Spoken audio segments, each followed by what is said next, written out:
Dicen que la ignorancia da la felicidad, pero en los suburbios, la ignorancia es una estrategia de supervivencia en toda regla. Uno se convence a sí mismo de que la mayor crisis a la que se enfrentará será una queja de la comunidad de vecinos por la longitud del césped o que la cafetera se estropee un lunes por la mañana. Te sientas ahí, en tu cocina de precio moderado, contemplando tus electrodomésticos de precio moderado, pensando, vaya, Elías, realmente has bordado esto de la mediocridad de clase media. Crees que tu esposa es una santa por trabajar hasta tarde, que tu perro es leal y que tus hijos adolescentes son todavía legalmente incapaces de comprender algo más complejo que un baile de TikTok. Yo estaba totalmente entregado a ese delirio. Disfrutaba de ese tipo de silencio denso que suele preceder a un desastre natural o a una redada de las fuerzas especiales. Era un hombre cómodo en su rutina, sorbiendo alegremente el café cargado de la negación. No sabía que toda mi realidad se mantenía unida apenas con cinta americana y buenas intenciones. Y estaba a punto de ser desmantelada por una sola pregunta inocente de un niño cuya voz ni siquiera había terminado de cambiar. El universo nos llama a la puerta, la echa abajo de una patada. Papá, ¿qué significa, segundos platos? Casi me asfixio con el café matutino.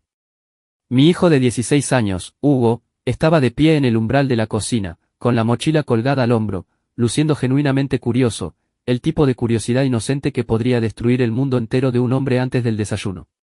¿De dónde demonios has sacado eso? Pregunté, dejando la taza sobre la mesa con más fuerza de la necesaria. Unos chicos en el instituto hablaban de eso.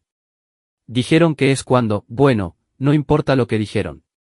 Lo interrumpí, con la mente ya a 1000 por hora. Son solo estupideces de vestuario, Hugo. No les hagas caso. Pero la expresión de mi hijo me indicó que no estaba satisfecho con esa respuesta. Chico listo, demasiado listo para su propio bien a veces. ¿Tiene que ver con mamá? El café se convirtió en ácido en mi estómago. ¿Por qué preguntas eso? Anoche la oí por teléfono.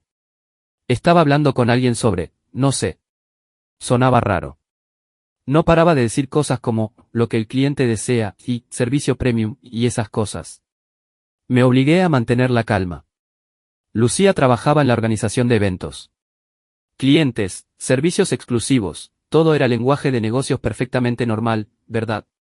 Tu madre trabaja duro planeando fiestas sofisticadas para gente rica, Hugo. Eso es todo lo que oíste. Él se encogió de hombros y se dirigió a la puerta. Vale, nos vemos a la noche, papá. Tras su marcha, me quedé sentado a solas en nuestra cocina de barrio residencial, mirando fijamente la taza de café vacía. 22 años de matrimonio con Lucía Ferrán, 2 hijos, una vida decente en nuestro vecindario acomodado a las afueras de Sevilla. Yo dirigía un pequeño taller mecánico que nos permitía vivir cómodamente, y el negocio de eventos de Lucía iba mejor que nunca últimamente. Entonces, ¿por qué sentí de repente que todo estaba construido sobre arenas movedizas? Intenté sacudirme la sensación mientras conducía hacia el trabajo, pero la pregunta de Hugo seguía resonando en mi cabeza. Aquella frase me erizaba la piel y no alcanzaba a comprender por qué. Mi taller, Talleres Ferrán, estaba situado en una calle concurrida de Nervión. Nada ostentoso, pero era un trabajo honrado. Lo había levantado de la nada tras dejar el ejército hacía 15 años. Mis clientes confiaban en mí y yo me enorgullecía de esa confianza. Buenos días, Elías, me saludó Dani, mi mecánico principal, nada más entrar. El coche de la señora Heredia ya está listo para que pasen a recogerlo. Bien. ¿Cómo está el horario hoy? Bastante lleno. Ah, y llamó tu mujer. Dijo que volverá a trabajar hasta tarde esta noche. ¿Alguna reunión importante con un cliente? Otra noche más. Lucía había tenido muchas de esas últimamente. Me decía a mí mismo que era bueno para el negocio, pero algo me reconcomía. Alrededor del mediodía, decidí sorprenderla con el almuerzo. Su oficina estaba a solo 20 minutos y solíamos hacer cosas espontáneas así todo el tiempo. ¿Cuándo habíamos dejado de hacerlo? Compré unos bocadillos en su sitio favorito y conduje hasta la dirección que me había dado de su nuevo espacio de oficina. Pero cuando llegué allí, el directorio del edificio no mencionaba nada de Evento Ferrán. Le pregunté al guardia de seguridad, quien me miró confundido. Aquí no hay ninguna empresa de eventos, señor. Estos son principalmente empresas tecnológicas y bufetes de abogados. Me quedé en el vestíbulo sosteniendo los 2 bocadillos de pavó, sintiéndome como un idiota. Quizá me había equivocado de dirección. Lucía se había mudado de oficina hacía unos meses, algo sobre mejores tarifas y un espacio más profesional. Llamé a su móvil. Hola, cariño, respondió ella, sonando ligeramente agitada. ¿Qué pasa? Quería traerte el almuerzo. Estoy en tu edificio de oficinas, pero, oh, qué dulce eres. Pero en realidad estoy en una reunión con un cliente al otro lado de la ciudad. Queda pendiente, entonces. Claro. ¿En qué edificio estás? ¿Podría pasarme un momento? Se hizo una pausa lo suficientemente larga como para que el pecho se me oprimiera. Es una residencia privada en la zona de las villas de lujo, un cliente muy exclusivo. Estaré aquí casi toda la tarde. Vale. Te quiero. Yo también te quiero. Regresé al taller con los 2 bocadillos intactos y el apetito desvanecido. Quizá me estaba volviendo paranoico. Quizás simplemente me había dado la dirección equivocada. Quizá muchas cosas. Pero esa noche, cuando Lucía llegó a casa casi a las 10, se veía distinta. Su maquillaje estaba perfecto, como si acabara de retocarlo. Su ropa no tenía ni una arruga a pesar de un supuesto largo día de reuniones. Y había algo en sus ojos que nunca antes había visto. Una especie de destello de satisfacción que me revolvió las entrañas. ¿Qué tal tu día? Pregunté mientras ella se quitaba los tacones. Agotador. Este nuevo cliente es muy exigente, pero el dinero es increíble. Puede que al final sí podamos hacer ese viaje a las Maldivas. ¿Qué tipo de evento estás planeando? Fiestas privadas, muy exclusivas. No puedo discutir los detalles, ya sabes, contratos de confidencialidad y esas cosas. Me dio un beso en la mejilla y subió las escaleras. Voy a ducharme. Ha sido un día largo. La vi marcharse, notando detalles a los que nunca había prestado atención. Lencería nueva asomando por su blusa. Un perfume caro que no reconocía. Un ligero rubor en su piel que podría haber sido por el estrés, pero que de algún modo no lo parecía. Aquella noche, tumbado en la cama junto a mi esposa dormida, miré al techo e intenté convencerme de que me lo estaba imaginando todo. Lucía era una mujer hermosa. Siempre lo había sido. A sus 42 años, todavía hacía que la gente se girara al pasar.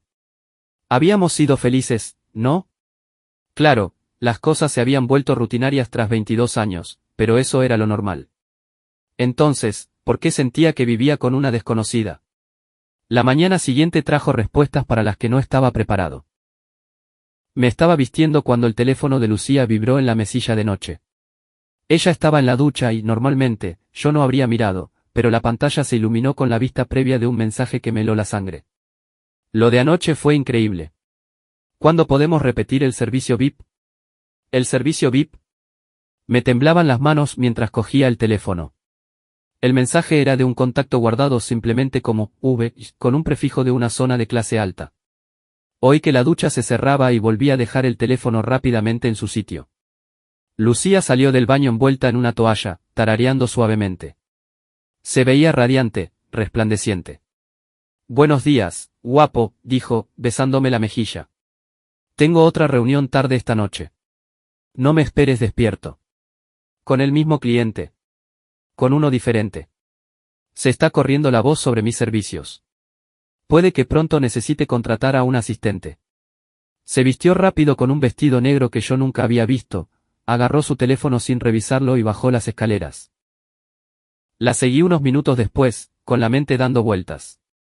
En el desayuno, Hugo levantó la vista de sus cereales.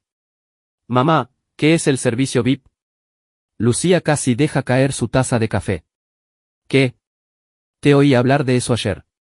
Es como la primera clase de un avión. Algo parecido, dijo ella rápidamente. Solo cosas de negocios.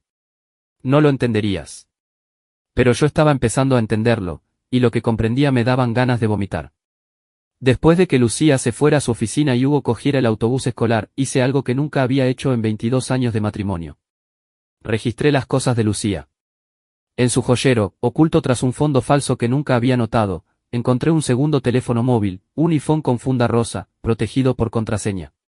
También encontré un montón de tarjetas de visita de algo llamado Acompañantes Elite, con un número de teléfono y el lema, discreción garantizada.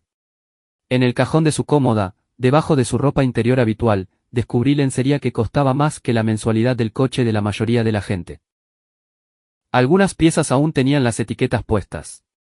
Todo negro, todo caro, todo diseñado para ser quitado rápidamente. Y en su bolso, doblado y metido en un compartimento oculto, encontré un papel que lo cambió todo. Era un recibo de una clínica médica de prestigio por una prueba de enfermedades de transmisión sexual, fechado hacía 3 días. Me senté en nuestra cama sosteniendo ese recibo, sintiendo como 22 años de matrimonio se desmoronaban a mi alrededor. Lucía se había hecho pruebas de ETS, lo que significaba que mantenía relaciones con alguien que podría tenerlas, lo cual significaba que se acostaba con alguien que no era yo. No habíamos tenido intimidad en más de 2 meses. Ella alegaba estrés, presión laboral, agotamiento. Yo había sido paciente, comprensivo. Qué estúpido. Las tarjetas de acompañantes elite contaban una historia que no quería creer. El teléfono oculto sugería un nivel de engaño que iba más allá de una simple aventura. Y el mensaje de texto sobre él, servicio VIP, pintaba un cuadro que me ponía físicamente enfermo. Mi esposa no solo me estaba engañando, estaba dirigiendo algún tipo de servicio de compañía.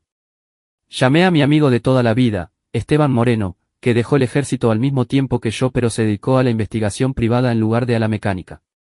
Esteban, necesito tu ayuda, y necesito que esto quede entre nosotros. ¿Qué está pasando, Elías? Creo que creo que ella, no podía pronunciar las palabras.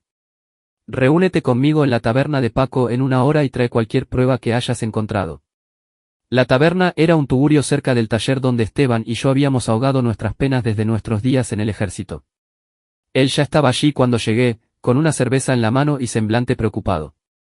Se lo enseñé todo, las tarjetas, el recibo, las fotos de la lencería, las capturas de pantalla del mensaje que logré tomar antes de que Lucía despertara. Esteban estudió cada elemento con cuidado, y su expresión se ensombreció. ¿Cuánto tiempo lleva pasando esto?, preguntó. No lo sé, meses, quizá más. Ha estado trabajando hasta tarde mucho tiempo, haciendo viajes de negocios. Siempre tiene explicaciones que suenan razonables. Acompañantes elite, Esteban dio vueltas a una de las tarjetas entre sus dedos. He oído hablar de operaciones como esta. Servicios de compañía de lujo que reclutan a mujeres casadas. Se dirigen a amas de casa aburridas de barrios pudientes. Prometen dinero fácil y emoción. ¿Crees que eso es lo que es esto? Creo que tu mujer es o bien una cliente, o bien la que dirige el cotarro. Dadas las tarjetas y cómo se ha estado comportando, diría que ella es la jefa. La habitación dio vueltas ligeramente. La jefa. Piénsalo, Elías. Lucía es lista, organizada, sabe cómo planificar eventos y gestionar personas. Tiene contactos en círculos adinerados gracias a su negocio legítimo. Sería perfecta para coordinar algo así. Me terminé la cerveza de un largo trago. ¿Qué hago? Primero, conseguimos pruebas. Pruebas reales, no solo recibos sospechosos y mensajes. Luego, tú decides cómo quieres manejarlo. Quiero destruirla. Las palabras salieron más duras de lo que pretendía, sorprendiéndonos a ambos. Pero lo decía en serio. La humillación, la traición, la idea de ella riéndose de mí mientras jugaba a las casitas con nuestros hijos y se acostaba con otros hombres por dinero. Me llenó de una rabia que nunca antes había sentido. Tranquilo, hermano, dijo Esteban.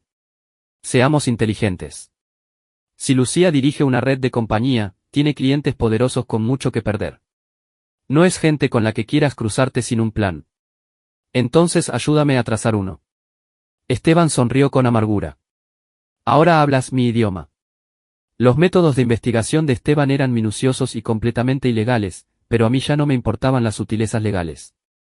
Mi mujer había convertido nuestro matrimonio en una transacción comercial y yo quería saber exactamente a qué me enfrentaba. Primera regla de la vigilancia, explicó Esteban mientras estábamos sentados en su coche frente a un complejo de apartamentos de lujo en una zona exclusiva de la ciudad. Paciencia. Tu mujer se cree más lista que tú. Veamos qué tan lista es en realidad. Habíamos seguido a Lucía durante 3 días. Su rutina se volvía clara. Salía de casa cada mañana a las 8:30, supuestamente hacia su oficina. En lugar de eso, conducía directamente a este edificio residencial donde pasaba la mayor parte del día. Alrededor de las 4 de la tarde, salía luciendo como si fuera a una sesión de fotos, y luego se desplazaba a varios hoteles de lujo y residencias privadas en las zonas más caras de la ciudad. Ahí, señaló Esteban cuando el BMW plateado de Lucía entró en el garaje del edificio, puntual como siempre. Ya habíamos establecido que el apartamento estaba alquilado bajo el nombre de Planificación de Eventos Elite, lo suficientemente parecido a la planificación legítima para engañar a observadores casuales, pero lo suficientemente distinto para crear una separación legal. Esteban tenía un contacto en el edificio que había confirmado que 3 mujeres usaban el espacio regularmente: Lucía, una mujer rubia de unos 30 años y una morena que se parecía a la hermana menor de Lucía. Esa debe de ser Mónica, dije, reconociendo a la morena por las fotos familiares. La hermana de Lucía. Siempre me pregunté cómo podía permitirse ese coche con su sueldo de profesora. Pues ya no da clase. Al parecer, vigilamos el edificio durante 2 horas antes de que la rubia saliera sola, hablando animadamente por teléfono. Esteban ya la había identificado como Alicia, la supuesta mejor amiga de Lucía, que había pasado mucho tiempo en nuestra casa últimamente. Veamos a dónde va, dijo Esteban, arrancando el motor. Alicia condujo hasta una cafetería de moda, donde se reunió con otras 2 mujeres que reconocí de las barbacoas del vecindario y los eventos escolares. Mujeres casadas con maridos ricos y demasiado tiempo libre. Reunión de reclutamiento, observó Esteban, tomando fotos con un teleobjetivo. Tu mujer está construyendo una red. Las piezas encajaban y la imagen que formaban me revolvía el estómago. Lucía no solo estaba siendo infiel, estaba reclutando a otras esposas para que lo fueran, organizándolo, lucrándose con ello. Nuestras vecinas, mujeres que conocía desde hacía años, estaban siendo arrastradas al negocio perverso que mi esposa dirigía. Esa noche, Lucía llegó a casa más tarde de lo habitual, con aspecto exhausto pero satisfecha. ¿Día duro?, pregunté, sin levantar la vista de la televisión. El peor, pero también potencialmente el más rentable, y creo que voy a necesitar ampliar el negocio pronto. Más eventos, más de todo. Tengo clientes pidiendo servicios que no había ofrecido antes. La demanda es increíble. Se acurrucó junto a mí en el sofá y, por un momento, se sintió como la mujer con la que me había casado. Entonces empezó a hablar de su día y me di cuenta de lo experta que se había vuelto en el arte de mentir. Estoy planeando esta fiesta increíble para un productor de cine, dijo, con los ojos brillando de emoción. Quiere algo realmente exclusivo, muy privado. El presupuesto es ilimitado. Parece un buen cliente. El mejor. Vicente Larra. Quizá hayas oído hablar de él, ha producido algunas películas importantes. Yo no había oído hablar de él, pero guardé el nombre. Esteban querría saberlo. Es muy escrupuloso con la discreción, continuó Lucía. Todo tiene que ser perfecto porque sus invitados son personas de muy alto perfil que valoran su privacidad. ¿Qué tipo de fiesta requiere tanto secreto? La sonrisa de Lucía tuvo un matiz que nunca había visto, del tipo que paga lo suficiente para mandar a los 2 niños a cualquier universidad que quieran. Al día siguiente, Esteban comprobó los antecedentes de Vicente Larra. Lo que encontró hizo que me hirviera la sangre. 52 años, divorciado 3 veces, soltero actualmente, leyó Esteban en la pantalla de su portátil. Patrimonio de unos 40 millones, principalmente de producir películas de acción y comedias románticas. Pero aquí está lo interesante, ha sido investigado 2 veces por solicitar servicios de prostitución, pero los cargos se retiraron ambas veces. Lo suficientemente rico para hacer que los problemas desaparezcan. Exactamente. Y mira esto. Esteban giró el portátil hacia mí. Es dueño de una mansión en las colinas que ha sido objeto de múltiples quejas por ruido de los vecinos.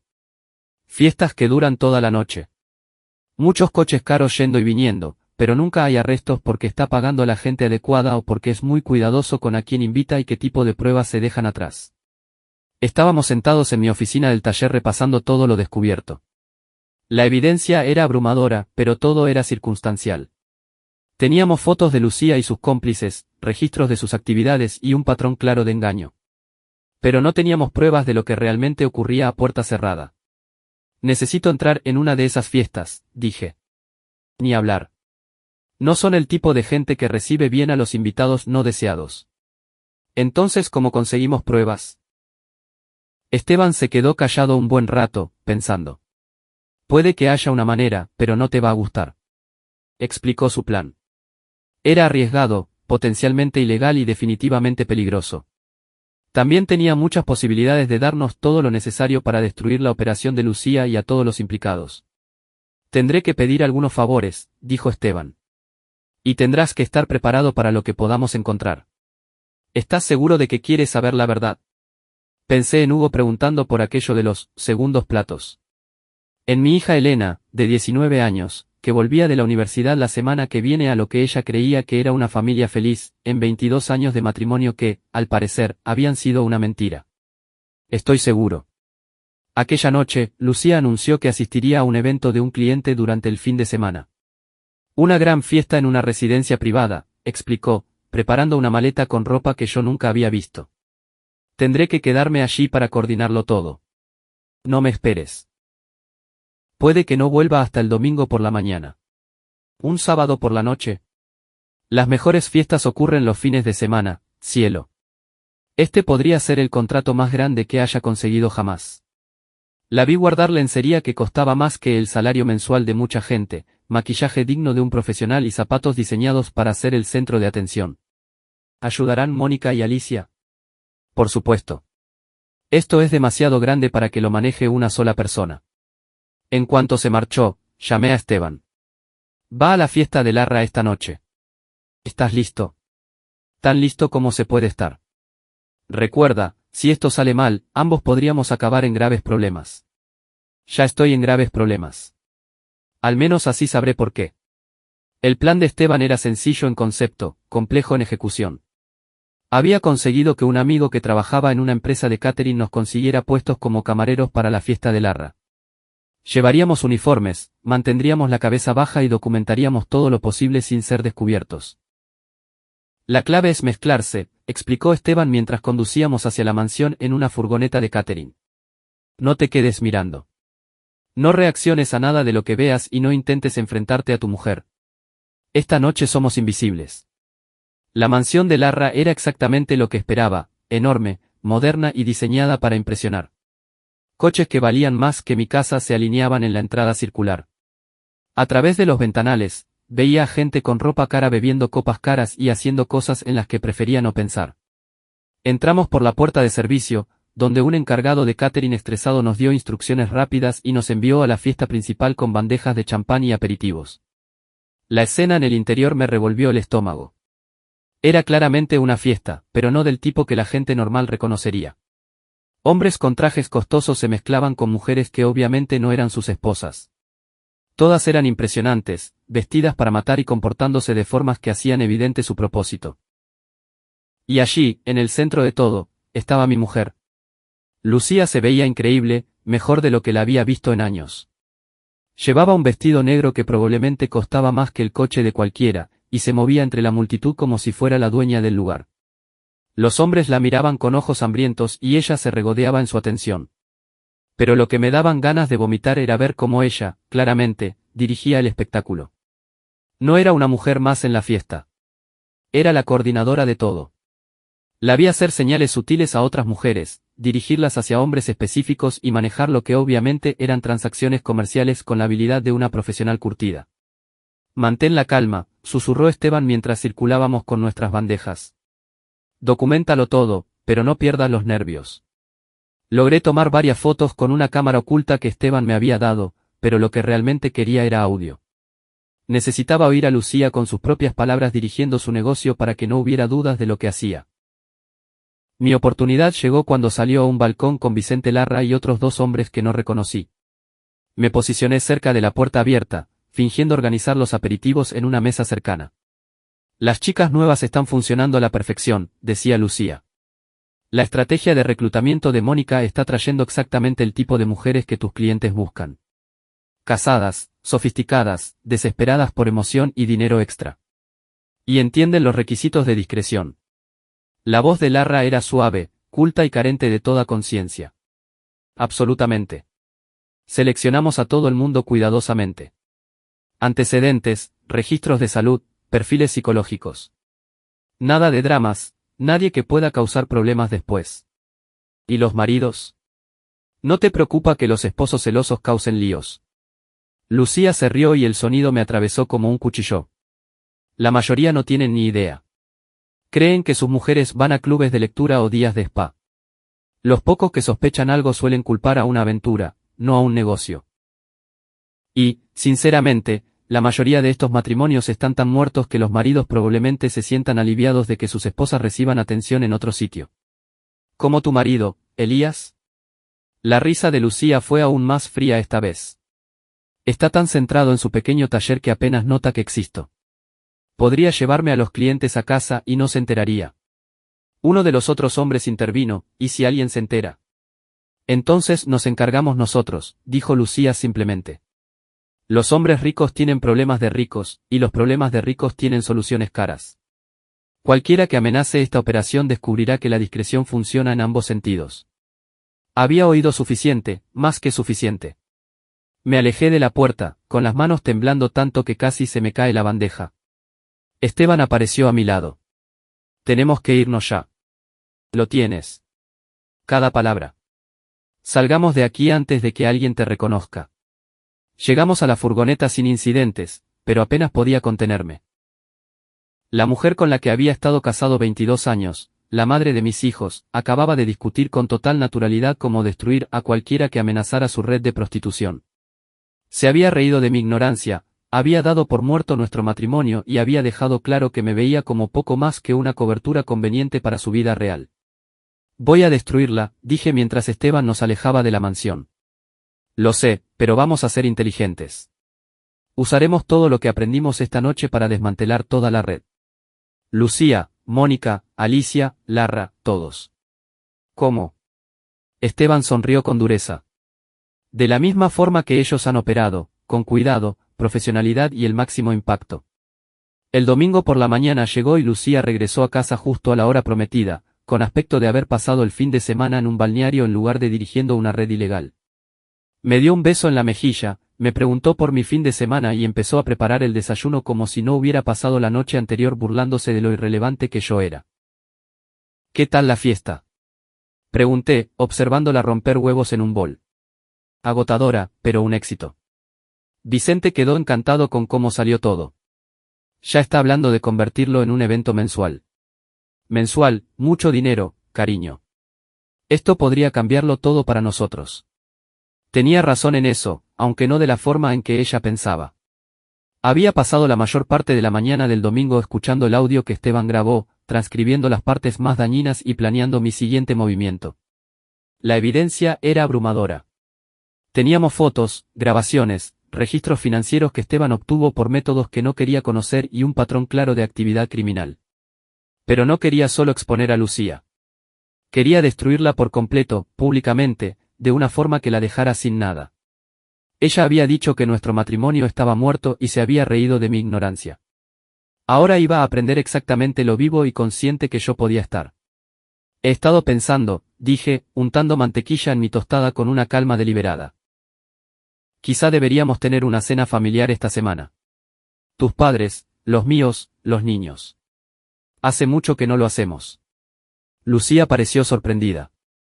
Es una buena idea, pero voy a estar increíblemente ocupada esta semana.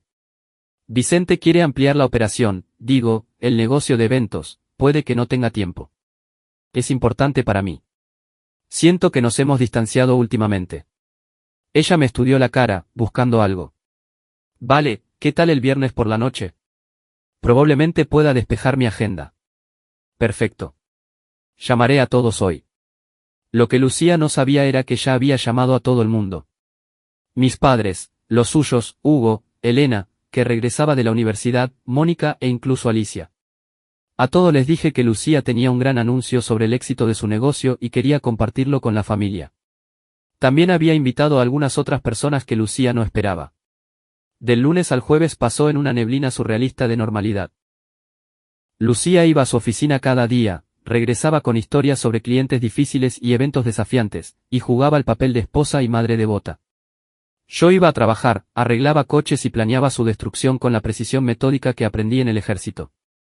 Esteban también había estado ocupado. Había identificado a otras 6 mujeres en la red de Lucía, incluidas 2 de nuestro propio vecindario. Había rastreado registros financieros que mostraban cientos de miles de euros moviéndose por cuentas que Lucía me había ocultado. Y había descubierto que Vicente Larra era solo uno de los varios clientes acaudalados que usaban los servicios de Lucía con regularidad. No solo dirige una red de compañía, explicó Esteban en una de nuestras sesiones. Dirige un servicio de consejería sexual de lujo para hombres con demasiado dinero y muy poca moral. Las mujeres no son simples prostitutas, son especialistas en cumplir fantasías. ¿Cuál es la diferencia? El precio y las expectativas del cliente. Una prostituta cobra por hora. La operación de Lucía cobra por la experiencia. Viajes de fin de semana, escenarios elaborados de juegos de rol, experiencias de pareja que pueden durar semanas. Hablamos de miles de euros por transacción. El alcance de la traición de Lucía era asombroso. No solo me había engañado, había construido toda una vida secreta que hacía de nuestro matrimonio nada más que una fachada conveniente. El viernes por la noche llegó con todos reunidos en nuestro comedor, justo como había planeado. Lucía había pasado la tarde cocinando y decorando, haciendo de perfecta anfitriona. Se veía hermosa, feliz y completamente ajena a todo. Mis padres llegaron primero, seguidos por los padres de Lucía, luego Mónica y Alicia juntas. Hugo ya estaba en casa y Elena había conducido desde la universidad esa tarde. Todo el mundo charlaba y reía, poniéndose al día con las noticias familiares. Lucía estaba en su salsa, sirviendo bebidas y aperitivos, aceptando cumplidos por la casa y su apariencia. No dejaba de mirarme con una sonrisa que decía que estaba complacida de que hubiera organizado aquel encuentro. Antes de cenar, anuncié, levantándome y alzando mi copa de vino, quería decir algo sobre el éxito empresarial de Lucía. Todos se giraron hacia mí con expectación. Lucía radiaba orgullo. Como casi todos sabéis, Lucía ha estado trabajando increíblemente duro últimamente. Largas horas, clientes difíciles, un trabajo muy exigente. Ha sido tan dedicada que a menudo no llega a casa hasta altas horas de la noche. Hubo gestos y murmullos de aprobación alrededor de la mesa. Lo que quizá no sepáis es exactamente qué tipo de negocio ha estado construyendo Lucía. Ha sido muy modesta con su éxito, pero creo que es hora de que todos sepáis la verdad sobre acompañantes élite. La sonrisa de Lucía vaciló ligeramente. Mónica y Alicia intercambiaron miradas. Acompañantes élite es el servicio de compañía de Lucía, continué, con voz firme y clara. Recluta a mujeres casadas de barrios acomodados para proporcionar servicios sexuales a hombres ricos. Ella lo coordina todo, la agenda, los lugares, las transacciones financieras. Ha construido una operación bastante impresionante. La habitación se quedó en absoluto silencio. El rostro de Lucía se había vuelto blanco. Elías, dijo ella en voz baja, ¿de qué estás hablando? Saqué mi teléfono y lo conecté al televisor. Pensé que a todos os gustaría escuchar algunas de las discusiones de negocios de Lucía. Reproduje el audio de la fiesta de Larra. La voz de Lucía llenó la sala, clara e inconfundible, discutiendo estrategias de reclutamiento, preferencias de clientes y lo ignorante que era su marido. Mi madre soltó un jadeo ahogado. El padre de Lucía se levantó tan rápido que tiró su silla. Mónica intentó correr hacia la puerta, pero yo me había colocado entre el comedor y la salida. Siéntate, Mónica. Tú también eres parte de esto. Esto es una locura, dijo Lucía, pero su voz temblaba. Eso no es lo que parece. Ah, no. ¿Entonces qué es? Pasea la foto que tomó Esteban. Aquí estás en la fiesta de Vicente Larra el sábado pasado. Aquí coordinando con otras mujeres. Aquí aceptando pagos de clientes. Alicia empezó a llorar. Mónica miraba la mesa como si quisiera desaparecer. Los padres de Lucía parecían haber sido arrollados por un camión. Y aquí, dije, sacando los recibos médicos que encontré, están tus resultados de las pruebas de ETS, porque cuando diriges una red de prostitución, los chequeos de salud regulares son simplemente una buena práctica comercial. Papá, dijo Hugo en voz baja. ¿Es esto real? Miré a mi hijo, viendo la confusión y el dolor en sus ojos, y sentí que mi rabia se cristalizaba en algo frío y concentrado. Es real, Hugo. Tu madre nos ha estado mintiendo a todos durante meses, quizá años. Ha estado usando a nuestra familia como una historia de portada mientras construía una empresa criminal. Lucía finalmente encontró su voz. Eres un bastardo. No tienes derecho, la corté. Soy tu marido. Tengo todo el derecho del mundo a saber que me has estado engañando, mintiendo a nuestros hijos y convirtiendo nuestro hogar en una tapadera para la prostitución. No es prostitución. Gritó Lucía. Es compañía. Es proporcionar servicios que estos hombres no pueden obtener en ningún otro sitio. ¿Qué servicios serían esos exactamente? Preguntó mi suegro, con una voz mortalmente calmada. Lucía miró alrededor de la mesa, dándose cuenta de que todo la observaban con asco y horror. No lo entendéis. El dinero. Necesitábamos el dinero. El tallercito de Elías apenas cubre la hipoteca. Intentaba asegurar nuestro futuro. Vendiéndote a ti misma y reclutando a otras mujeres para hacer lo mismo. Usando los activos que tengo para construir algo más grande que esta patética existencia suburbana. La máscara finalmente había caído. Esta era la verdadera Lucía, ambiciosa, despiadada y completamente sin remordimientos. Elena habló por primera vez. Mamá, ¿cómo has podido hacerle esto a papá? ¿Cómo has podido hacérnoslo a nosotros? Lo hice por vosotros. ¿Crees que tu matrícula universitaria se paga sola? ¿Crees que esta casa se mantiene sola? Estaba construyendo algo que pudiera darnos riqueza real, poder real. Construido sobre mentiras y prostitución, dijo la madre de Lucía, con la voz rota. Construido sobre inteligencia y ambición, replicó Lucía. Algo que ninguno de vosotros entendería. Fue entonces cuando jugué mi última carta. En realidad, Lucía, tu inteligencia y tu ambición están a punto de convertirse en un problema legal. Esteban Moreno entró en el comedor con un maletín y la expresión sombría de un hombre que ha visto demasiado. Esteban ha estado investigando tu operación las últimas 2 semanas. Explicó que lo tiene todo documentado, registros financieros, listas de clientes, actividades de reclutamiento, cargos de conspiración criminal que podrían encerraros a ti y a tus cómplices de 10 a 15 años. El rostro de Lucía pasó de blanco a gris. No puedes probar nada. Esteban abrió el maletín y sacó una carpeta gruesa. En realidad, señora Ferrán, puedo probarlo todo. Registros bancarios que muestran más de 400.000 euros en ingresos no declarados. Fotos suyas haciendo negocios con criminales conocidos. Grabaciones de audio discutiendo actividades ilegales. Declaraciones de testigos, mujeres que usted reclutó y que ahora están cooperando con las autoridades. ¿Qué autoridades?, preguntó Mónica, hablando por primera vez. Las que llegarán aquí en unos 10 minutos, dijo Esteban, mirando su reloj. Lucía se lanzó sobre la mesa hacia mí, gritando obscenidades e intentando arañarme la cara. La agarré por las muñecas y la mantuve a raya mientras ella forcejeaba y maldecía. Lo has destruido todo, gritaba. Eres un perdedor patético y de mente estrecha. No tienes ni idea de lo que has hecho. Sé exactamente lo que he hecho, dije, con voz calmada a pesar del caos. Te he expuesto por lo que realmente eres.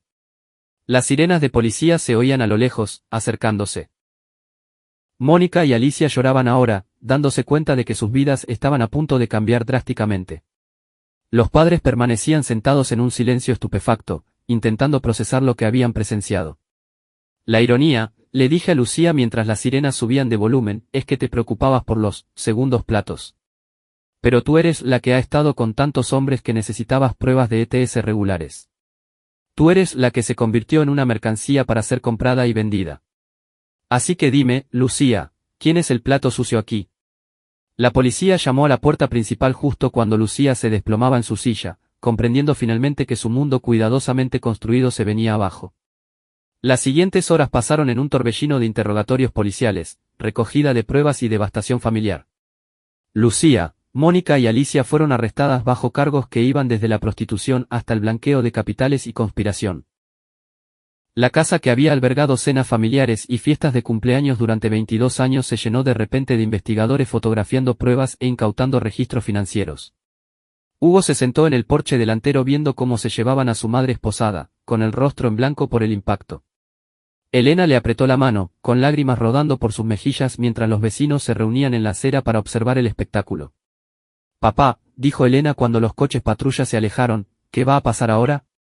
No tenía una buena respuesta. El arresto de Lucía era solo el principio. La investigación se ampliaría para incluir a sus clientes, lo que significaba que hombres poderosos con abogados caros pronto lucharían para que sus nombres no salieran en la prensa. Las implicaciones financieras eran asombrosas. Lucía había ocultado cientos de miles de euros en ingresos, lo que suponía cargos por evasión fiscal además de todo lo demás. Pero más allá de las complicaciones legales, estaban los restos humanos. Nuestra familia estaba destruida. Las vecinas que habían sido arrastradas a la red de Lucía se enfrentaban a sus propias cuentas pendientes con esposos e hijos. Los efectos dominó se extenderían por nuestra comunidad durante meses. Lo resolveremos, le dije a Elena, aunque no tenía idea de cómo. Esteban se quedó después de que todos se marcharan, ayudándome a limpiar el comedor y a procesar lo ocurrido. La fiscalía querrá entrevistarte a fondo, dijo.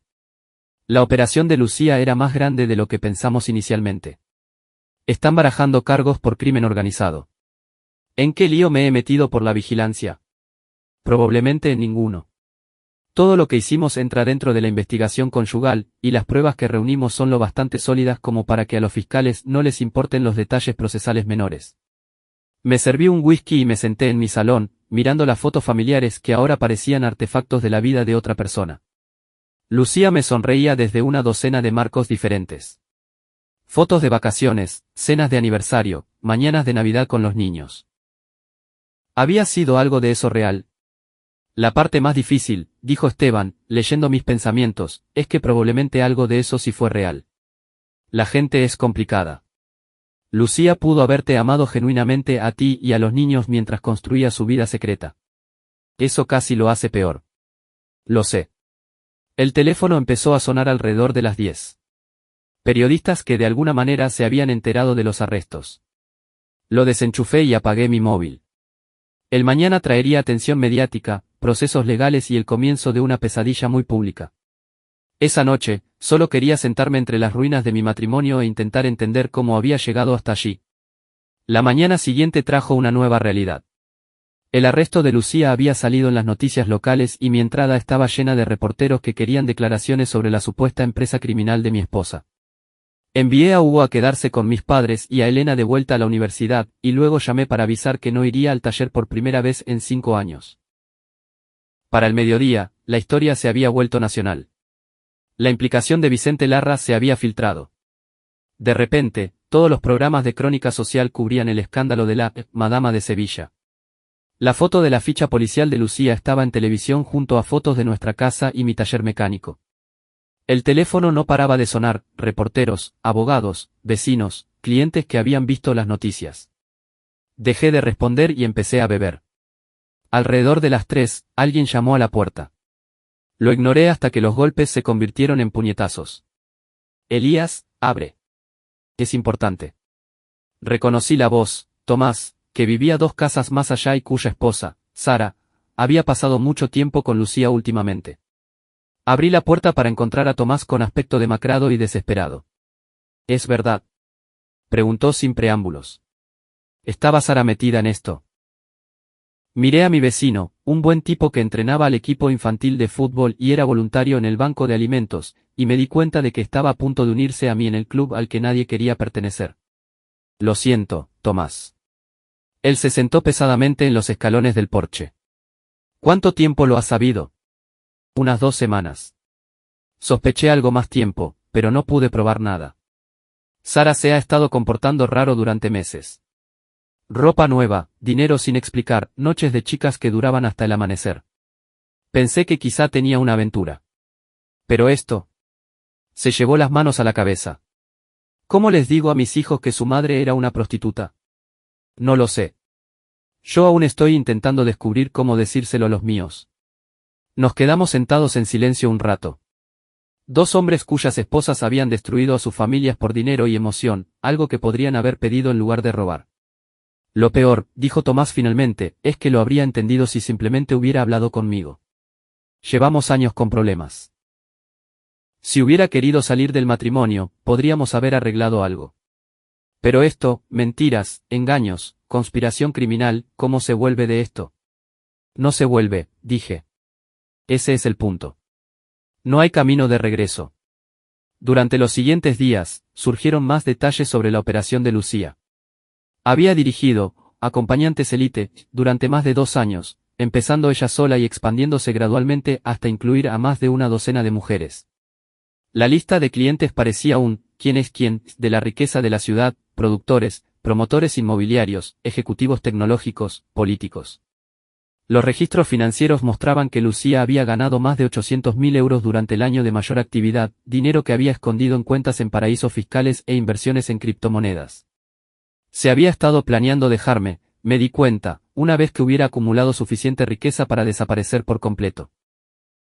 Mónica y Alicia habían contratado abogados caros y, según se decía, estaban cooperando con la fiscalía a cambio de sentencias reducidas. Lucía había contratado al abogado penalista más costoso de la ciudad y luchaba contra cada cargo, pero la evidencia era abrumadora. La investigación de Esteban, combinada con las grabaciones de audio y la documentación financiera, pintaba un cuadro claro de empresa criminal. La fiscalía confiaba en obtener condenas por múltiples delitos graves. La atención de los medios era implacable. Nuestra tranquila calle suburbana estaba constantemente llena de furgonetas de noticias y reporteros buscando vecinos dispuestos a discutir el escándalo. Yo me había convertido en una celebridad menor como el marido traicionado que desmanteló la operación, lo cual era tan exacto como profundamente humillante. 3 semanas después del arresto de Lucía, recibí una llamada de su abogado. Señor Ferrán, mi cliente desea organizar una reunión. Tiene algunas cosas que le gustaría discutir sobre el proceso de divorcio y los acuerdos de custodia. Dígale a su cliente que puede discutir esas cosas a través de mi abogado. Ella ha solicitado específicamente una reunión cara a cara. Cree que hay aspectos de la situación que usted no comprende del todo. Estuve a punto de colgar, pero algo en el tono del abogado me dio curiosidad. ¿Qué podría decir Lucía que importara ahora? Una reunión en su oficina con testigos presentes. Por supuesto, mañana a las 2. El bufete era exactamente como esperaba, muebles caros, libros de derecho intimidantes y una atmósfera diseñada para que los clientes se sintieran protegidos y económicamente esquilmados. El abogado de Lucía, Ricardo Steinberg, era un hombre delgado con un traje caro especializado en defender a criminales ricos. Lucía se veía fatal. 3 semanas en la cárcel preventiva habían borrado su barniz de perfección, revelando a alguien que parecía más vieja, más dura y desesperada. Llevaba el mono naranja de la prisión que chocaba con su tez, y el pelo recogido en una coleta severa. «Hola, Elías», dijo ella mientras yo me sentaba frente a ella. «Lucía. Supongo que te sientes bastante satisfecho contigo mismo». «No particularmente. Siento que mi vida ha sido destruida por alguien en quien confiaba plenamente». Ella rió amargamente. «¿Tu vida? ¿Qué hay de mi vida? ¿Qué hay de todo lo que construí? Construiste una empresa criminal basada en mentiras y prostitución. Perdóname si no me siento mal por destruirla». Steinberg se aclaró la garganta. La señora Ferrán ha pedido esta reunión para discutir una posible resolución que podría beneficiar a todos los implicados. ¿Qué tipo de resolución? Lucía se inclinó hacia adelante, y por un momento, vi un destello de la mujer de la que me enamoré hacía 24 años. Puedo hacer que todo esto desaparezca, Elías. Los cargos, la atención de los medios, el daño a nuestra familia, todo. ¿Cómo? Tengo información sobre mis clientes que pagarían cualquier cosa por mantener en secreto. Fotos comprometedoras, grabaciones de audio, documentos financieros que podrían destruir carreras y matrimonios. Puedo usar esa información para hacer que el caso de la fiscalía se desvanezca. La miré fijamente, asombrado por su total falta de comprensión. Estás hablando de chantaje. Hablo de negociar desde una posición de fuerza. Lucía, ya te enfrentas a 15 años de cárcel. Añadir cargos por chantaje y extorsión no va a ayudar a tu situación. Lo hará si la gente a la que chantajeo tiene suficiente influencia para hacer que todo esto se evapore. Steinberg parecía incómodo.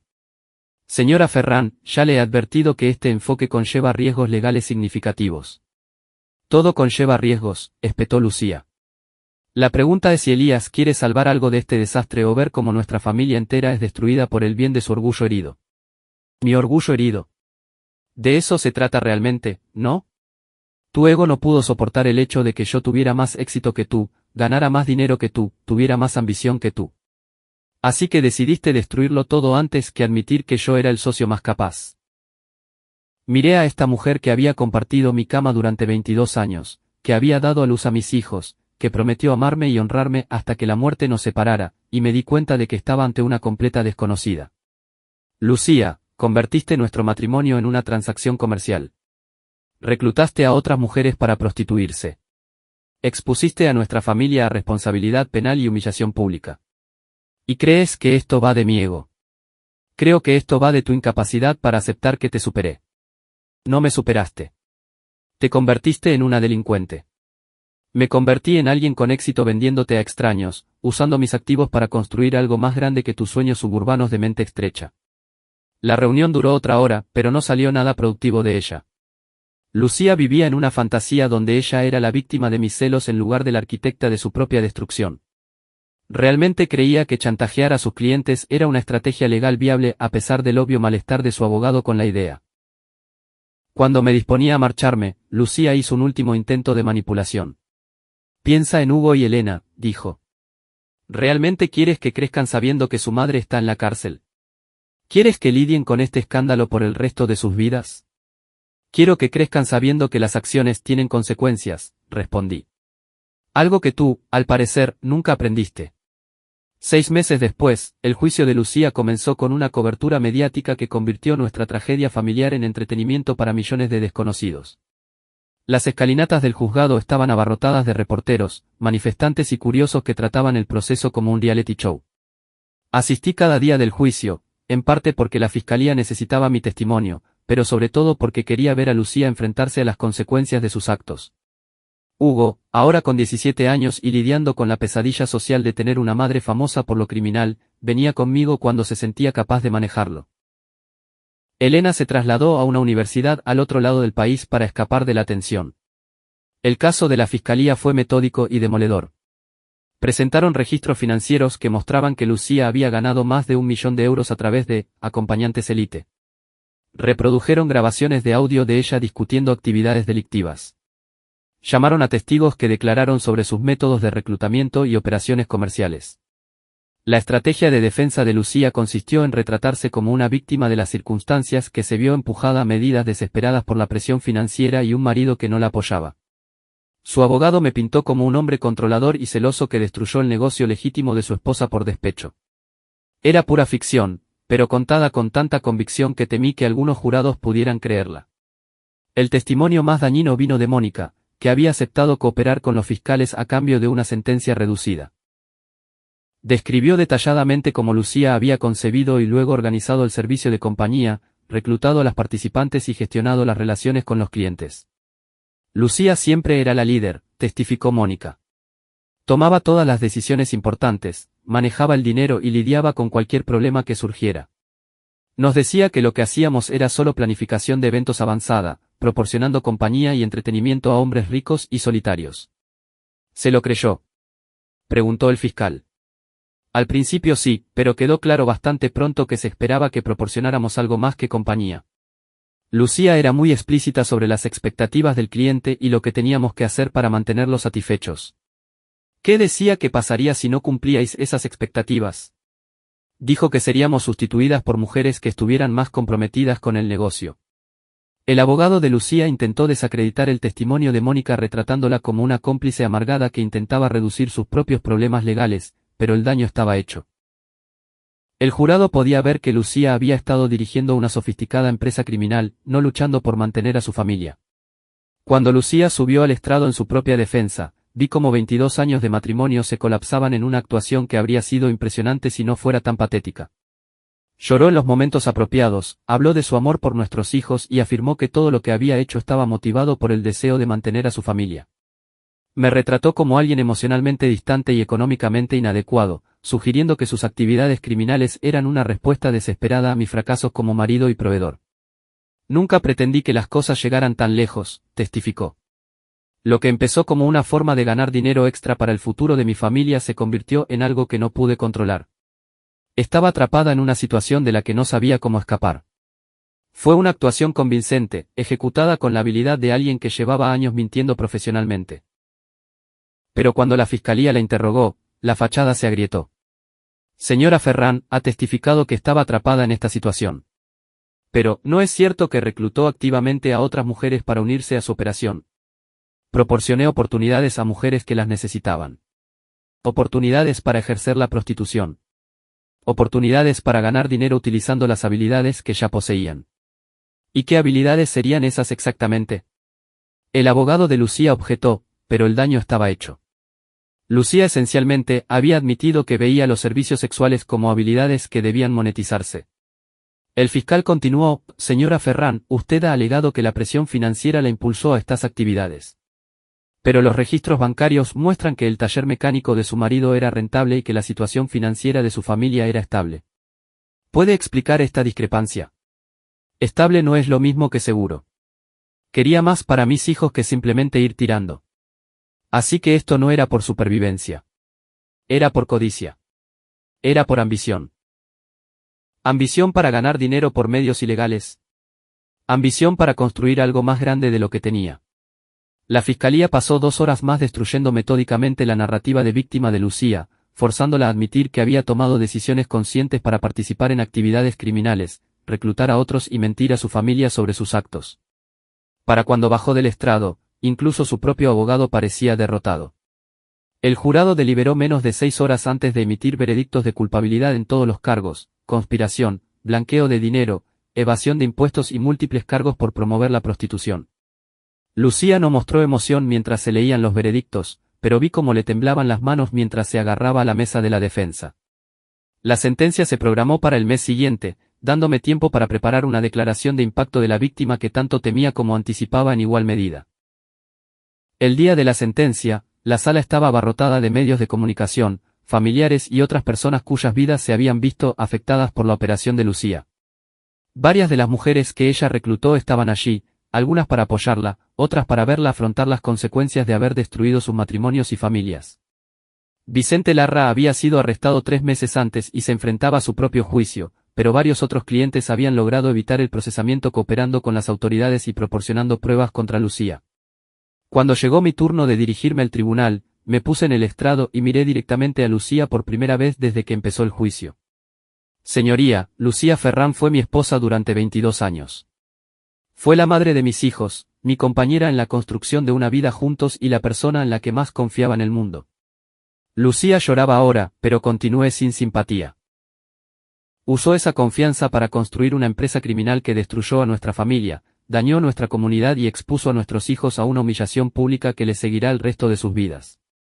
Reclutó a otras mujeres para prostituirse, dirigió una conspiración que implicó millones de euros en transacciones ilegales y mintió a todos los que se preocupaban por ella. Hice una pausa, mirando a Hugo, que estaba sentado en la galería con mis padres.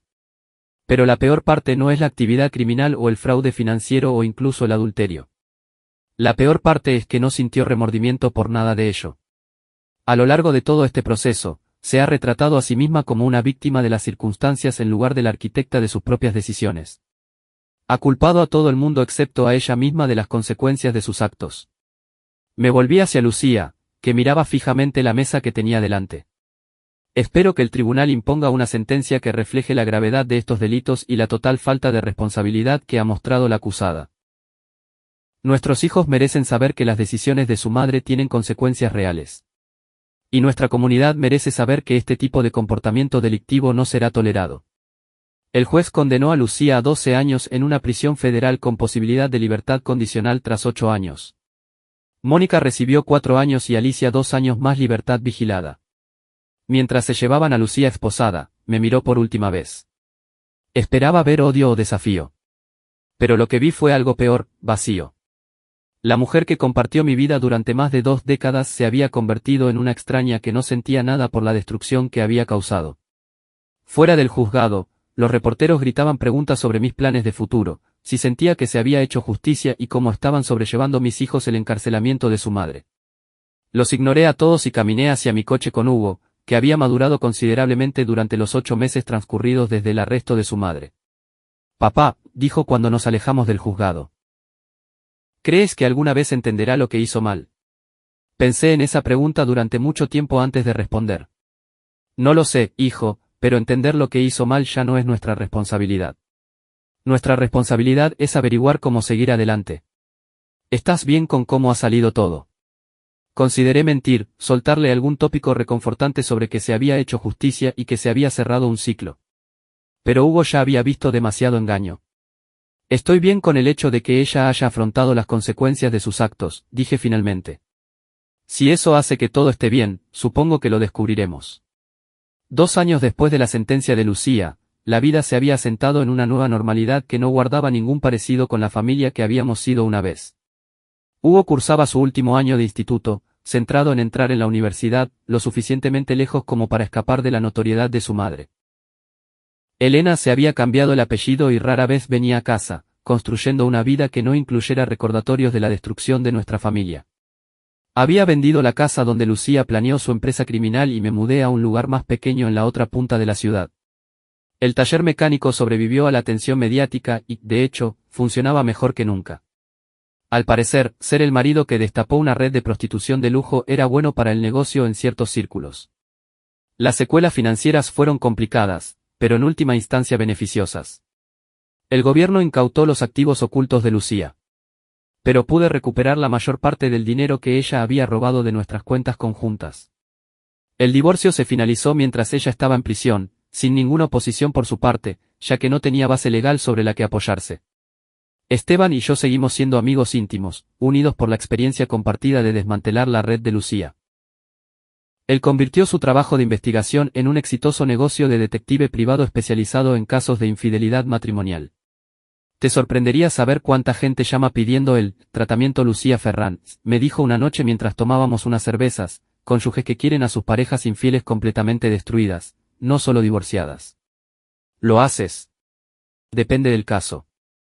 Si es solo adulterio, animo a la gente a que lo maneje a través de procesos de divorcio normales. Pero si hay actividad criminal de por medio, entonces sí, les ayudo a armar el caso. Había encontrado una extraña clase de paz tras la destrucción de Lucía. La rabia que me impulsó a exponerla se desvaneció en algo más parecido al alivio. Ya no tenía que fingir que nuestro matrimonio era algo que no era. Ya no tenía que preguntarme por qué mi esposa parecía una extraña. Ya no tenía que vivir con la persistente sensación de que algo fundamental iba mal en mi vida.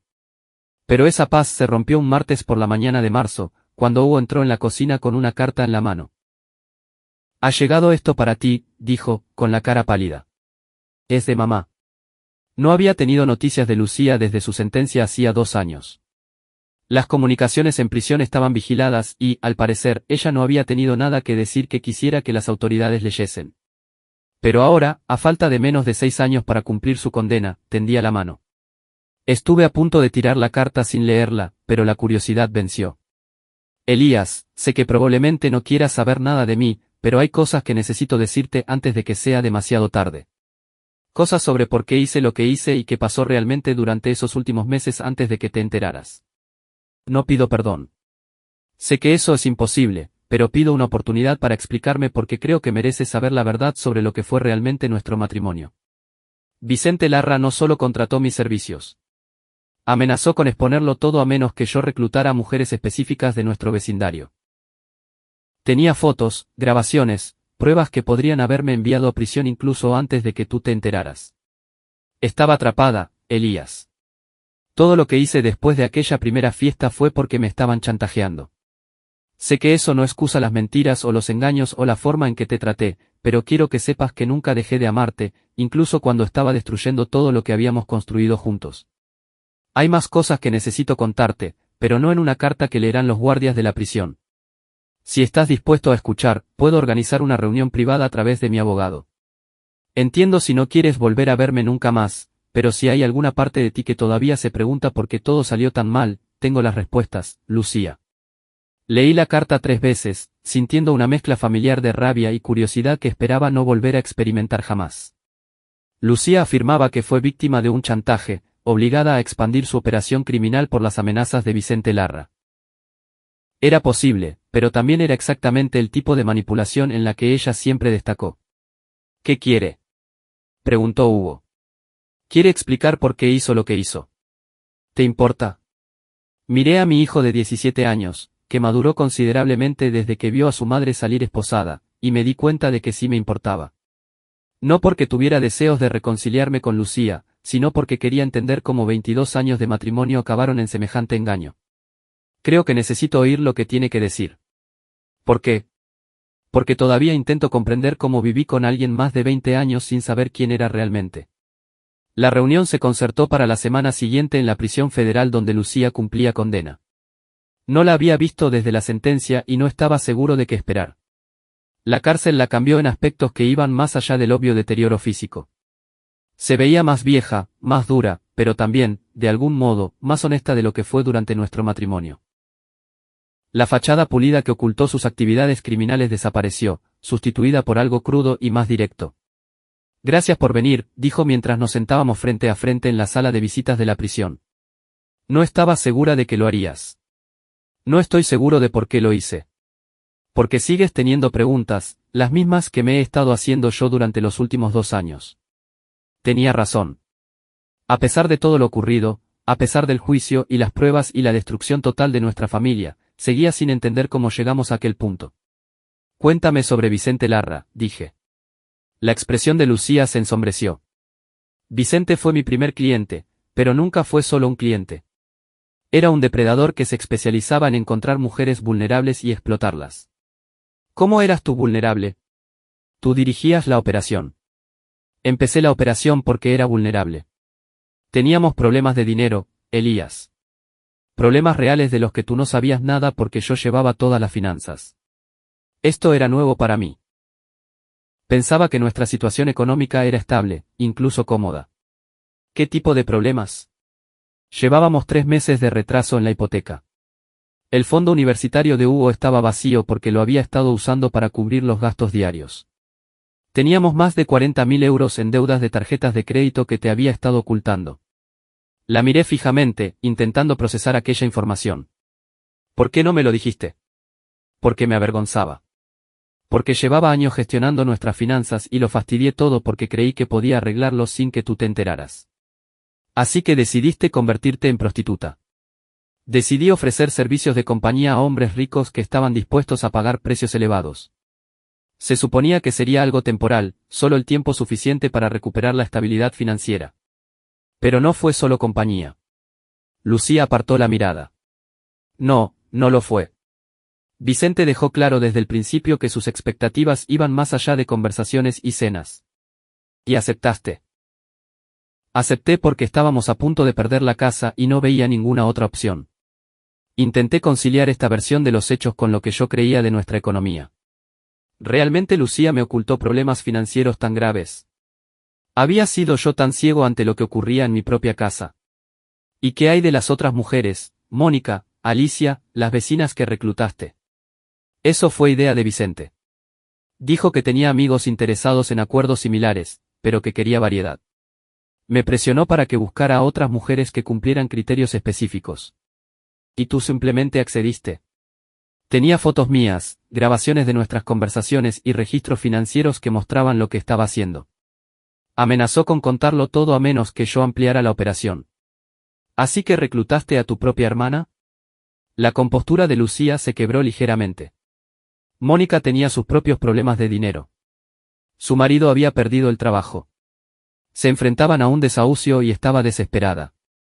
Pensé que la ayudaba, convirtiéndola en prostituta. Entregándola para salvar a su familia. ¿Y qué hay de Alicia? ¿Qué hay de las otras mujeres de nuestro barrio? Lo mismo. Vicente identificaba a mujeres que pasaban apuros económicos o emocionales, y me presionaba para que me acercara a ellas. Tenía todo un sistema para encontrar objetivos vulnerables. Me eché hacia atrás en la silla intentando procesar todo lo que Lucía me contaba. Si fuera cierto, ella habría sido tan víctima de Vicente Larra como cualquier otra persona. Pero también cabía la posibilidad de que me estuviera manipulando incluso ahora, tratando de reescribir la historia para parecer menos culpable. ¿Por qué debería creerme algo de esto? Porque Vicente Larra está muerto.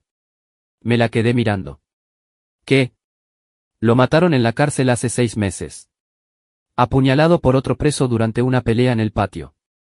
Ahora que no está, por fin puedo contar la verdad sobre lo que pasó realmente. La muerte de Vicente no prueba que te estuvieran chantajeando. No, pero esto podría. Lucía metió la mano en su bolsillo y sacó un pequeño dispositivo digital. Vicente lo grababa todo. Cada conversación, cada transacción, cada amenaza que hacía. Conseguí una copia de algunas de las grabaciones antes de que me arrestaran. Deslizó el dispositivo por la mesa. Escucha eso y luego decide si crees que yo dirigía una empresa criminal o si fui víctima de una. Me guardé el aparato en el bolsillo sin mirarlo. Incluso si Vicente te estaba chantajeando, eso no excusa lo que le hiciste a nuestra familia. No, no lo hace. Pero lo explica. ¿Cuál es la diferencia? La diferencia es que nunca dejé de amarte. Nunca quise destruir nuestro matrimonio ni herir a nuestros hijos. Todo lo que hice fue para proteger lo que habíamos construido juntos. Mintiendo cada día durante 2 años. Tratando de manejar una situación que se descontrolaba sin arrastrarme a ella. Ya estaba en ella, Lucía. Estaba casado contigo. Tus problemas eran mis problemas. Lo sé ahora, pero en aquel momento pensé que podía gestionarlo todo yo sola. Hablamos una hora más, recorriendo un terreno que se sentía a la vez familiar y completamente ajeno. La versión de los hechos de Lucía la retrataba como una mujer que tomó decisiones cada vez más desesperadas para proteger a su familia, terminando finalmente atrapada en una conspiración criminal de la que no pudo escapar. Era una historia convincente, y puede que partes de ella fueran ciertas, pero también resultaba conveniente, situándola como víctima en lugar de perpetradora. Y yo había aprendido a no fiarme de la versión de Lucía sobre nada. Cuando me disponía a marcharme, ella me hizo una última petición. Sé que no tengo derecho a pedir esto, pero ¿considerarías traer a Hugo a visitarme aunque fuera una sola vez para que pueda explicarle las cosas como te las he explicado a ti? Hugo tiene 17 años, Lucía. Si quiere verte, puede tomar esa decisión él mismo. ¿Se lo dirás al menos? Pregunté. Se lo diré. Y Elías, decidas lo que decidas sobre esas grabaciones, gracias por escucharme. Sé que no debió de ser fácil. Conduje de vuelta a casa con el dispositivo de Lucía en el bolsillo, sin estar seguro de si quería oír lo que contenía. Una parte de mí prefería la narrativa sencilla en la que Lucía era la única culpable de destruir nuestra familia. Era más limpio, más fácil de entender y no me obligaba a cuestionar mi propio papel en lo ocurrido. Pero otra parte de mí necesitaba saber la verdad, fuera cual fuese. Aquella noche, me senté en mi despacho y escuché las grabaciones que Lucía me había dado. Lo que oí cambió todo lo que creía saber sobre las actividades delictivas de mi esposa. La voz de Vicente Larra era suave, culta y absolutamente carente de conciencia. Las grabaciones lo captaban manipulando sistemáticamente a Lucía, utilizando su desesperación financiera inicial para arrastrarla a actividades delictivas, y luego usando las pruebas de esas actividades para forzarla a cumplir peticiones cada vez más exigentes. Entiendes que si esta información se hiciera pública, lo perderías todo, decía su voz en una grabación. Tu marido se divorciaría de ti, tus hijos te repudiarían y pasarías la próxima década en la cárcel. Pero si cooperas con mis planes de expansión del negocio, nada de eso tiene por qué ocurrir. La voz de Lucía en la grabación no se parecía en nada a la de la seguramente criminal que yo había imaginado. Sonaba asustada, atrapada y cada vez más desesperada a medida que las exigencias de Vicente aumentaban. No puedo reclutar a mis vecinas, decía ella en otra grabación. Son personas que conozco desde hace años. Sus hijos van al colegio con los míos. Entonces perderás todo lo que te has esforzado por proteger, replicaba Vicente. Tú eliges, Lucía. Amplía la operación o mira cómo se derrumba tu mundo. Había docenas de intercambios similares que documentaban un patrón de coacción y chantaje que señalaba a Vicente como el verdadero arquitecto de la empresa criminal.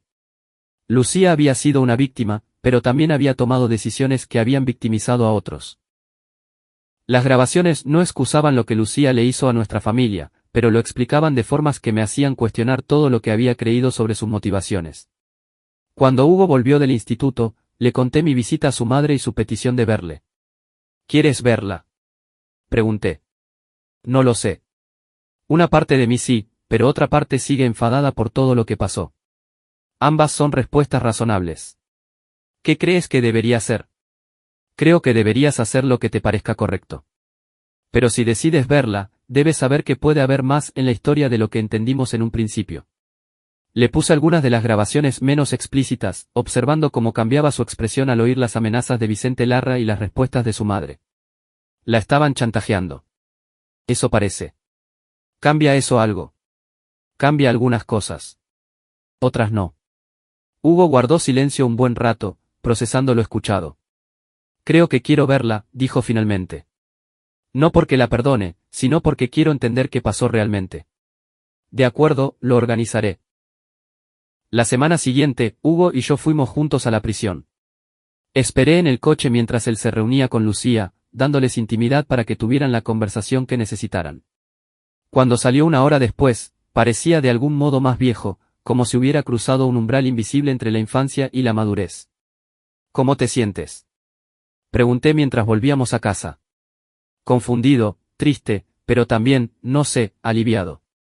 Quizá aliviado. Sigue siendo mi madre, ¿sabes? Incluso después de todo lo ocurrido. Sigue siendo la persona que me enseñó a montar en bicicleta, la que me ayudaba con los deberes y venía a todos mis partidos de béisbol. Estaba empezando a olvidar que esa persona existía. Y ahora creo que quizás ambas versiones de ella son reales. La madre que nos amaba y la persona que tomó decisiones terribles. No tengo por qué elegir una u otra. Era una perspectiva madura que me impresionó y me hizo sentir orgulloso del joven en que Hugo se estaba convirtiendo a pesar de todo lo que nuestra familia había pasado. Esa noche, tomé una decisión que me sorprendió a mí mismo. Le escribí una carta a Lucía. Lucía, he escuchado las grabaciones que me diste. No excusan lo que le hiciste a nuestra familia, pero me han ayudado a entender por qué lo hiciste. Siento que sintieras que no podías acudir a mí cuando teníamos problemas de dinero. Siento que te sintieras atrapada en una situación que no podías controlar. No estoy preparado para perdonarte, y puede que nunca lo esté, pero estoy preparado para dejar de odiarte. Hugo te visitó hoy. Es un buen chico que intenta dar sentido a una situación complicada. Pasara lo que pasara entre nosotros, criamos a 2 hijos que son más fuertes y resistentes de lo que probablemente ninguno de los dos merecía. No sé qué nos depara el futuro, pero quería que supieras que ahora entiendo que no fuiste del todo la villana de esta historia. Fuiste alguien que tomó malas decisiones en una situación imposible. Y esas decisiones tuvieron consecuencias que destruyeron todo lo que habíamos construido juntos. Espero que encuentres algo de paz en prisión. Y espero que cuando salgas, puedas reconstruir algún tipo de relación con Hugo y Elena. Elías. Eché la carta al correo al día siguiente e intenté cerrar aquel capítulo de mi vida de una vez por todas. 6 meses después, recibí respuesta. Elías, gracias por tu carta. Ha significado para mí más de lo que jamás sabrás. He estado pensando mucho en las decisiones que tomé y en la persona en la que me convertí durante aquellos últimos años de nuestro matrimonio. Tienes razón en que no fui del todo la villana, pero tampoco fui del todo la víctima. Tomé decisiones que hirieron a personas que amaba y tengo que vivir con esas consecuencias. Saldré dentro de 4 años. No espero que nos reconciliemos ni que reconstruyamos nuestro matrimonio, pero espero que podamos encontrar una forma de ser civilizados por el bien de nuestros hijos. Se merecen algo mejor que unos padres que se odian. Te amé durante 22 años, Elías. Ese amor me hizo cometer actos terribles para intentar proteger lo que teníamos, pero era real. Espero que algún día puedas recordar que nuestro matrimonio tuvo partes buenas junto a las malas. Lucía. Leí su carta una vez y luego la guardé en un cajón con todos los demás restos de nuestro matrimonio destruido. Lucía tenía razón en que nuestra relación incluyó amor genuino junto al engaño y la traición. Pero también tenía razón en que nunca podríamos volver a ser lo que fuimos. Lo mejor que podíamos esperar era ser unos padres decentes que habían aprendido de sus errores y querían algo mejor para sus hijos. No era el final que había imaginado cuando descubrí por primera vez la vida secreta de Lucía, pero era un final con el que podía vivir. Hugo se graduó en el instituto aquella primavera y fue aceptado en la universidad, lo suficientemente lejos para empezar de cero, pero lo bastante cerca para volver a casa en vacaciones. Elena había empezado a llamar más a menudo, reconstruyendo poco a poco su relación con ambos. El taller mecánico seguía prosperando, e incluso había empezado a salir con alguien, una profesora divorciada llamada Carolina, que conocía toda mi historia y por algún motivo, no huyó despavorida. La vida no era perfecta, pero era honesta de una forma en la que no lo había sido durante los últimos años de mi matrimonio con Lucía.